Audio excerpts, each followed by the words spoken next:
Luke! Luke! Are you okay? I must be the luckiest man alive! He's definitely dead now.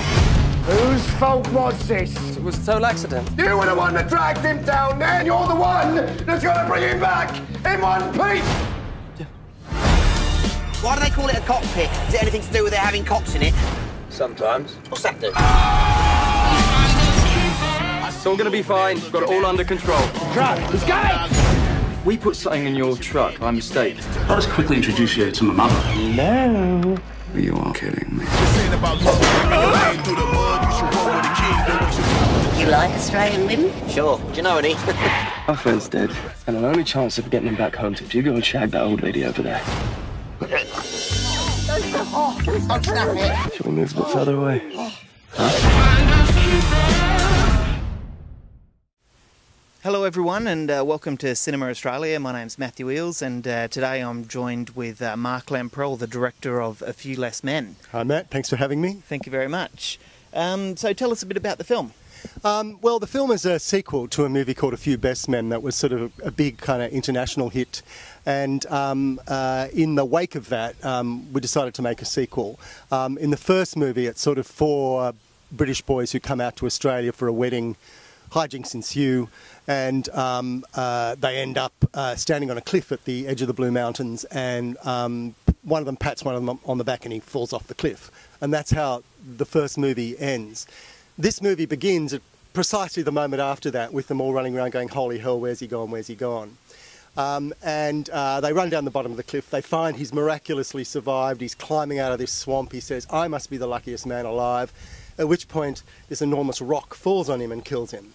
And so begins the farce of our story, which is really now the story of three boys. And rather than it being in one location like it was in the first film, now we're travelling across the outback because these boys have to get this guy's body back to London.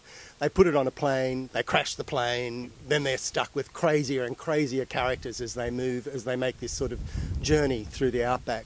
So the thing we transported from the first movie was this great friendship, the wonderful farcical sense of humour, the general tone of farce. But we put these boys this time on a road trip as well with a corpse. And I can see why you'd want to film in Western Australia. I mean, look at this, beautiful blue skies, Man, yeah. blue ocean, and you actually shot a film here at the shot a scene at the Cottesloe Civic Centre. Yeah, we did. Can you tell us a bit about filming in Western Australia? Yeah, well, it was fantastic. We're filming in Western Australia basically because one of our lovely producers is sitting over there. Tanya Chambers is based here and sort of said, come, we have the most amazing sort of places to film. And I was, I'd be really keen to see that. And then I couldn't believe actually how great the locations were here. I mean, they were just extraordinary, and we were able to put things on the screen that you just haven't ever seen in Australian cinema before. There's this amazing desert called the Pinnacles, just sort of a few hours north of here, with these incredible stone formations sticking kind of directly out of the desert. And places like that are just totally unique and wonderful and beautiful sort of cinematic quality to them. So it was great to be able to use them in this context of this crazy, jokey farce. It was a lot of fun. But we were right here in the Cottesloe Centre. This was kind of redressed as a funeral parlour, and but it's, as you can see, it's just an incredibly beautiful place. And very inspiring to film here. And what do you make of our local industry over here, our local talent? Look, the local talent was fantastic. I mean, essentially, it's not a huge industry here. There are two crews, basically, two full film crews here. And when we were here, Jasper Jones were also filming. Oh, right. So we essentially had the choice of one crew kind of thing. But my God, they were absolutely brilliant. They were totally of an international or national standard. It was lovely working with people. I mean, sometimes we in a couple of occasions we sort of had to promote people up into a position that they hadn't been in before. But everyone that was promoted up really just stepped up to the plate and did extraordinary work. So it was a great experience. Fantastic. Yeah. The film's written by Dean Craig and produced by Lawrence Melkin, who both worked on Death at a Funeral, respectively. Was that one of the reasons you wanted to come on board? Yeah, Death at a Funeral is one of my favourite fast films. It's probably my favourite fast film, actually. And I'm a huge fan of Dean Craig. So when I realised that this screenplay was written by Dean, I was very keen to read it. And then when I read it and read those sort of 8 big glorious set pieces that run through the movie, where you go from one location with one crazy character to another location with another crazier character, I just thought, oh yeah, this is a no-brainer. So yeah, I was very attracted by the fact that Dean was writing this. Yeah, definitely. And the 3 main characters are back, played by Xavier Samuel, Kevin Bishop, and Chris Marshall. Was it a matter of all in or nothing at all with those 3? Well, I think it was really, but luckily they were all in. I mean, they formed a firm and fast friendship in the first movie, and I was slightly nervous about working with him because I didn't direct the first movie. Of course, Stephen Elliott directed the first movie. So I was slightly nervous about sort of stepping into the role and kind of having to kind of wrangle this sort of kind of friendship. But they're incredibly generous people to work with and incredibly generous with each other, very fond of each other. They're a laugh a minute. They're joking all the time, on and off screen. So there was this, it was sort of like wrangling 3 puppies, really. But there was sort of fun and laughter the entire time. And I think you can see that kind of madness on the screen too. Yeah. It just translates, you know. Yeah. For such a remote shoot, you did well to cast an incredible lineup of side characters, including Shane Jacobson, Sasha Haller, Jeremy Sims. Did it take much to convince them to come over here? Well, Jeremy, not so much, because in fact his family are from Perth. So Jeremy Sims was very happy to return home and see his dad and do all that kind of stuff. And he just had a new baby and he brought the baby home. So, but with Deb and Sasha Haller and those people, no, everybody was very keen to come. Really, I think again they were attracted by a Dean Craig script, by working with each other. You know, they all like and respect each other. They're all particular fans of Darren Gilshanan, who plays one of the characters in it. And Darren isn't necessarily a particularly famous actor, but within actors, within the world of acting, he's very famous, and they're all very keen to kind of work with Darren and be associated with him. So there are a number of factors that attracted them. So it wasn't hard at all to get any of them, actually. They're all very keen to come. Jesus. Can't believe he's gone. 1 second he was there talking to us, and the next is... got a massive boner. What? Look at that thing. Okay, keep your voice down. Wow. Why's he got a boner? Shouldn't have a boner. Do you think that vet was touching him up just now? You know, I actually think I've heard of this happening with dead bodies. They get a rigor mortis erection. Maybe we should try and get rid of her. I don't really want everyone coming in and seeing that. Why not? It's not like he's going to care, is he? Luke's our friend, Tom. He's just died. The least we can do is afford him a bit of dignity. Not have his erect knob on display for the whole world to see. So I had breakfast with Shane Jacobson a couple of years ago, and I swear to God, it was like the 2 funniest hours of my life. Was he as funny to work with on this film as he is in real life? Yes, he is. He's a very funny actor to work with, very generous. Shane, in fact, came, even though his scenes happened towards the end of the movie, we actually shot them first because it was his only window of availability.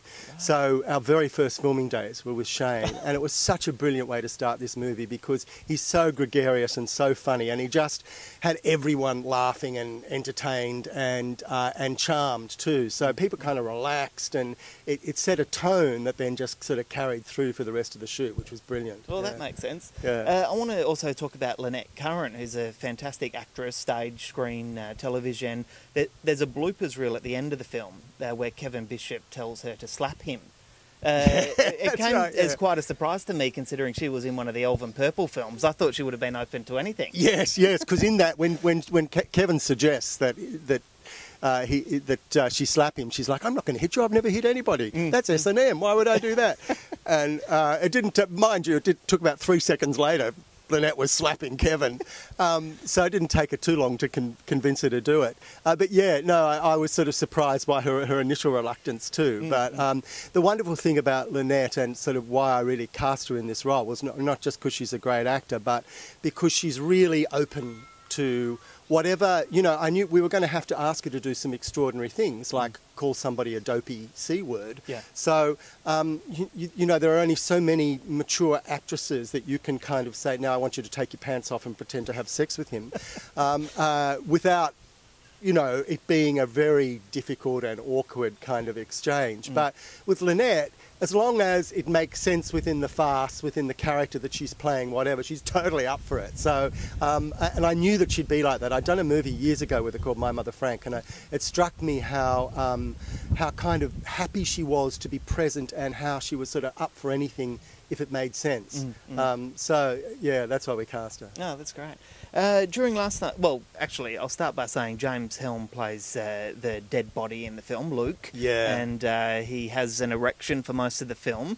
During last night's Q&A, a young lady asked what kind of props were used for that.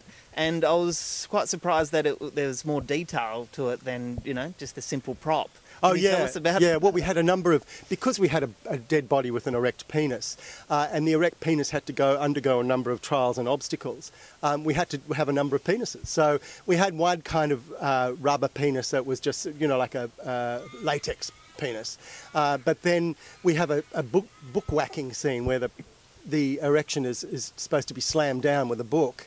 And we found that when we just used the latex penis for that, then the penis just sort of kept on falling off. So we needed to put a steel rod in that side. So we had different penises for different kind of trials and obstacles, really, depending on what was being demanded of it.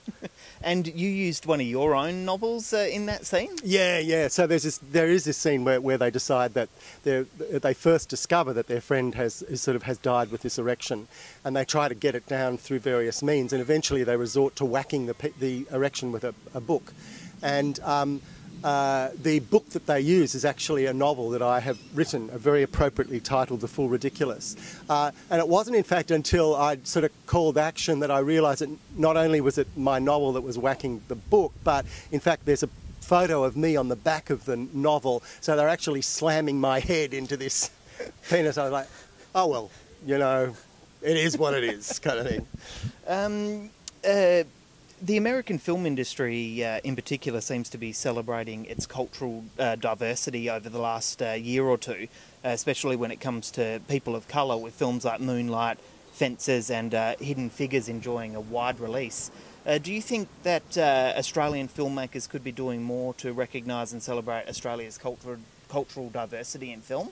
And I asked this question, and I'm not trying to be controversial, but when I walked away from A Few Less Men, I thought it's a very white film. Yes, it's a very white film, you're right, which is sort of why I put Deb Mailman in that, because that wasn't sort of, that role of the policeman wasn't written as sort of an Indigenous role, it was just a policeman. Right. And one of the things that struck me about that was just, you know, it is a very white story, particularly one that's sort of set through the outback. So it was the only opportunity to cast somebody that was Indigenous, but I completely agree that